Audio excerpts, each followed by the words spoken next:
દાહોદ જિલ્લા સ્વાગત કાર્યક્રમમાં એસટી બસ સેવા સુધારવાસા સુધી લંબાવવાનો મહત્વનો નિર્ણય લેવાયો.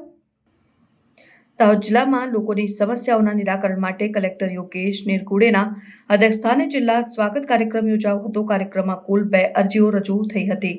મુખ્ય અરજી ઝાલોદ તાલુકાના સુધારવાસા ગામ માટે હતી. અરજદારે દાહોદથી ખોરવા જતી એસટી બસોને સુધારવાસા સુધી લંબાવવાની માંગ કરી હતી. કલેક્ટરે આ સમસ્યાને ગંભીરતાથી લઈને સંબંધિત અધિકારીઓને બસ રૂટ લંબાવવાની સૂચના આપી હતી. અરજી જમીન માપણી અંગેની હતી અને કલેક્ટરે સંબંધિત અધિકારીઓને વહેલી તકે જમીન માપણીનું આયોજન કરવામાં આવ્યું હતું. કાર્યક્રમમાં જિલ્લા વિકાસ અધિકારી સ્મિત લોઢા, નિવાસી અધિક કલેક્ટર જે.એમ. રાવલ અને નગરપાલિકા ચીફ ઓફિસર યશવાલસિંહ વાઘેલા સહિત અન્ય અધિકારીઓ હાજર રહ્યા હતા. લોકોના પ્રશ્નો અને ફરિયાદોનું સ્થાનિક કક્ષાએ અસરકારક અને ન્યાયપૂર્ણ નિરાકરણ લાવવાના હેતુથી આ સ્વાગત કાર્યક્રમનું આયોજન કરવામાં આવ્યું હતું.